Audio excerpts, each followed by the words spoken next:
11 के NEET foundation के course की तैयारी करेंगे और आज हम आपको बताएंगे कि कैसे आर.एस. व्हिटेकर एक साइंटिस्ट थे, उन्होंने अब कैसे क्लासिफाई किया सारे लिविंग ऑर्गेनिज्म को और उसके बारे में कैसे बताया कि कैसे ऑर्गेनिज्म का क्लासिफिकेशन हुआ है। ठीक, आइए समझते हैं। देखिए, अगर हम बात करेंगे आर.एस. व्हिटेकर का, तो उन्होंने क्लासिफिकेशन किया था और उन्होंने बताया था 5 किंगडम का नाम दिया था। 5 किंगडम का उन्होंने नाम दिया था और 5 किंगडम का जो नाम था सबको पता, सिंपल में मनीरा, मोडिस्टा, फंजाई, प्लांटियन, मान के नाम उन्होंने दिया था। लेकिन आर.एस. व्हिटेकर ने 5 किंगडम का क्लासिफिकेशन किया था, लेकिन एक साइंटिस्ट जिसका नाम था कार्ल रोज, उसने क्या किया था 6 किंगडम का क्लासिफिकेशन किया था। तो नीट में क्वेश्चन पूछता है कि 6 किंगडम का क्लासिफिकेशन किसने किया था, तो आप किसको बताएंगे, कार्ल रोज को बताएंगे। तो इन्होंने कहा कि मोनेरा को हम 2 पार्ट में बांट सकते हैं, इसका नाम है आर्ची बैक्टीरिया और यू बैक्टीरिया। आया, आर.एस. व्हिटेकर ने जब क्लासिफिकेशन किया था तो उसका क्लासिफिकेशन का कुछ बेसिस था।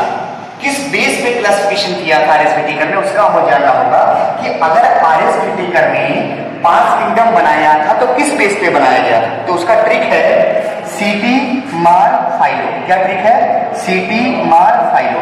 अब सी का मतलब होता है कि सेलुलर ऑर्गेनाइजेशन, इसका मतलब होता है ऑर्गेनिज्म कैसे सेल से बना है।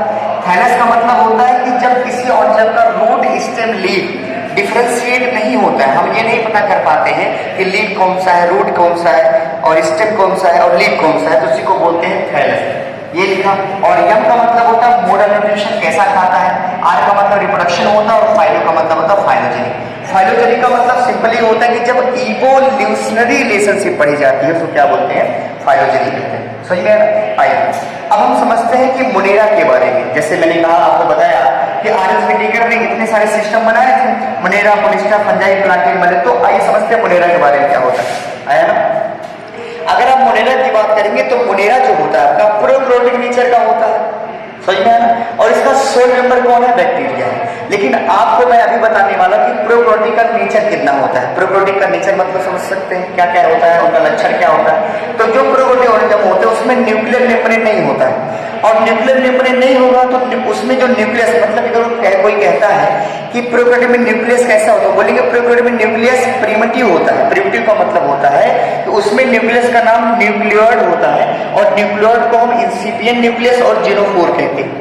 और उसके न्यूक्लियस में जो उसका न्यूक्लियोइड होता है उसमें जो होता है फॉल्स क्रोमोसोम होते हैं, मतलब क्रोमोसोम सही नहीं होते हैं, और उनका डीएनए सर्कुलर होता है और डबल स्ट्रैंडेड होता है। डबल स्ट्रैंड मतलब देखिए ऐसा होगा।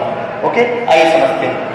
अगर मोनेरा के बारे में पूछेगा तो मैंने आपको बता दिया। अब प्रोकैरियोटिक के बारे में समझिए। प्रोकैरियोटिक का मतलब होता है न्यूक्लियर मेम्ब्रेन एब्सेंट होगा, राइबोसोम 70s होगा। साइक्लोसिस का मतलब क्या होता है, साइक्लोसिस का मतलब होता है ये मान लीजिए सेल है, अब यहाँ का मटेरियल यहाँ आना है, तो जब साइटोप्लाज्म मूव करेगा तब तो यहाँ का मटेरियल यहाँ आएगा ना, उसी को बोलते हैं साइक्लोसिस। और इसका डेफिनेशन होता है मूवमेंट ऑफ साइटोप्लाज्म। ओके, अच्छा, प्रोकैरियोटिक में हिस्टोन नहीं होता। हिस्टोन का मतलब होता है, हिस्टोन का मेन काम होता है हेल्प इन क्वालिंग ऑफ डीएनए।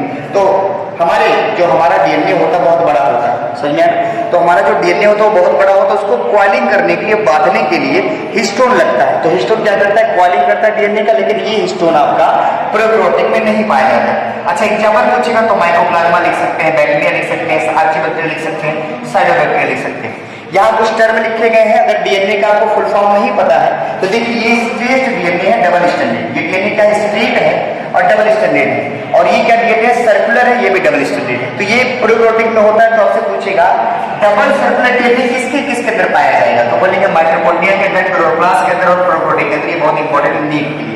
आइए, अगर पूछा आपसे बैक्टीरिया के बारे में कुछ बताए तो बोलेंगे बैक्टीरिया के बारे में, बैक्टीरिया को 2 हिसाब से पढ़ा जाता है, एक सेप के हिसाब से, एक फ्लैजेला के हिसाब से।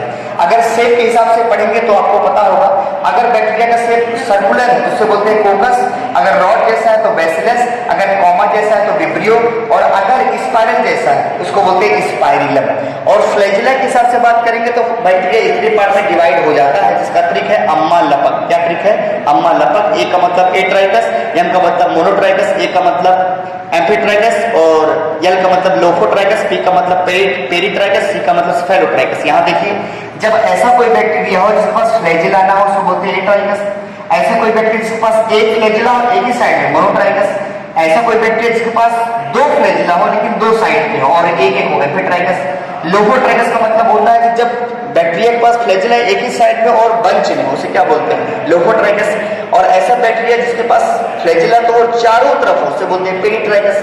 और सिफाइलो का मतलब होता है ऐसा बैक्टीरिया जिसके पास फ्लैजिला तो है और फ्लैजिला दोनों साइड में है, लेकिन क्या है, ग्रुप में है। किसमें है? ग्रुप में। इसको बोलते हैं सिफाइलोट्राइकस।